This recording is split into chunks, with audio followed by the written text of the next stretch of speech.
Hi guys, Tuhon Bill McGrath here at the Volpace training booth. Chris and I wanted to talk to you about some of the knives that I had some influence on the trainers. The first is a little mini kitchen knife that I made probably early 1990s. And the idea of this came about because working in New York State, and most of my students were not in law enforcement, they had to have their knives in New York City at least, and the surrounding counties, with blades under 4 inches long to be legal for a civilian to carry. So I made this a few years previous to that. I was working in a commercial kitchen in a large restaurant, and my job was to cut stuff up and go get stuff from the freezer. So having a small knife like this is actually, the chef's knife's a practical design for most people. So I wanted a kitchen knife that you could use for 99% of the time that you're not trying to do self-defense techniques. You don't have to defend yourself with it. But if you did, then it wouldn't have any features that would impede the self-defense use. So this is a 5-inch blade, but that one with a 4-inch blade. And the idea is you'd have a small kitchen knife that if you got attacked, you could defend yourself with this. So the reason for that is New York has some weird laws. When you get outside New York City area, you can have a knife of any length as long as you have a legitimate purpose to carry it. So New York State law reads, it cannot be a dirk, a dagger, a double-edged, switchblade, things like that. And the very tail end of the law says, or dangerous knife. And I asked one of the judges I worked for, just criminal work, what is a danger? Any knife can be dangerous. He said, well, the courts have held that it has a military purpose. It doesn't have a camping civilian purpose or a kitchen knife purpose, something like that. So I said, I should design some kitchen knives that could be used for defensive purposes if you had to. So the one in New York City had a 4-inch blade. Doesn't say anything about the width of the blade. So that's why, chef's knife is a nice design. You can go in and cut your vegetables, doing small things. You're not a commercial kitchen. You don't have to make, a very big knife. The wide blade acts as a scoop, pick stuff up, put it in the pot. This is something you can carry on you as a regular knife.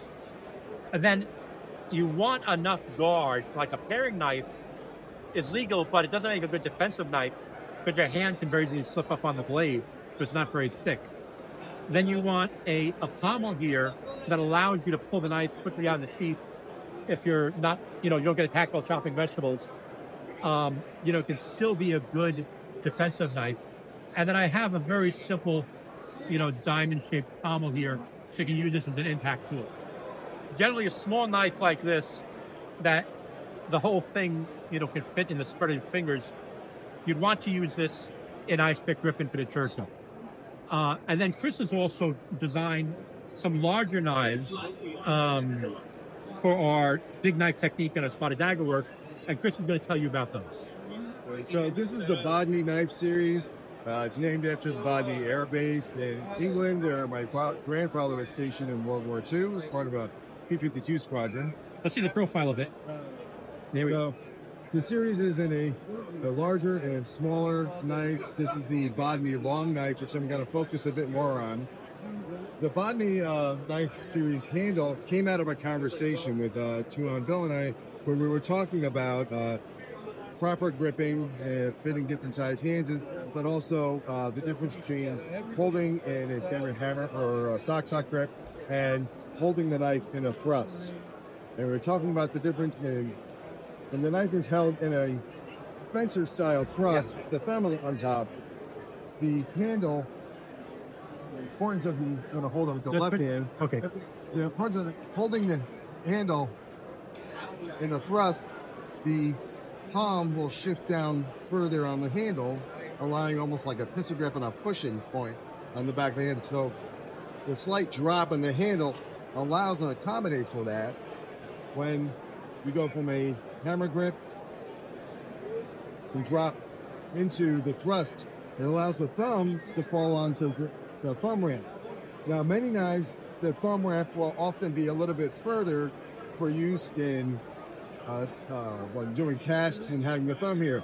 But giving this one more of an adaptation for combat and having an defensive thrust. On the Bodney series, when the hand slides back to go into the French's thrust, the thumb ramp is a little bit further back, allowing the thumb to fall into the proper place. It also allows for a little bit of other in-house graffiti techniques that ever used in the Spade Daga system. I'll use the smaller knife for this. With the Daga held in the left hand, quite often you may find yourself engaging with the opponent's hand or wrist using a pinch grip or like a crab grip, and having the thumb ramp there actually helps give a little more bite into the wrist engagement, and allowing for disarms and other techniques. So a little bit difference in the placement of the thumb ramp for these, because these are a little more specialized, and allowing for the French's grip to have more contact points for less for power. Now, a pet peeve of mine among a lot of knife makers is their knife handles are too short. So if I'll use this, you want the handle to extend out to the end of the palm, because if you get pressure sideways, you're levering on the bones here in the complete hand. If you have a short grip and the handle's inside, it's very easy for that handle, especially in a hammer grip, to get levered out of your grip, through side pressure. So you really need enough handle, and that's something I emphasize with Chris when designing these, is you need a long enough handle to accommodate a variety of grips. It's very easy to take a handle if it's too narrow and add tape to make it thicker, but there's not much you can do to make a handle long enough. So I really encourage knife makers to make a long enough handle to accommodate, people with bigger hands. So another couple of good things about this is I really like this trying to find a company to make a live version of this, because this would make a great camp knife. It's got the size and heft of a Bowie, but it's not going to look like a dedicated fighting knife. So you really want something that's going to be useful for the 99% of the time you're not fighting, but it still has enough of a guard here to catch things and be useful in a fighting aspect. But you still want that thumb to get on the back, so you can do cutting and pressure cutting and whittling and things like that.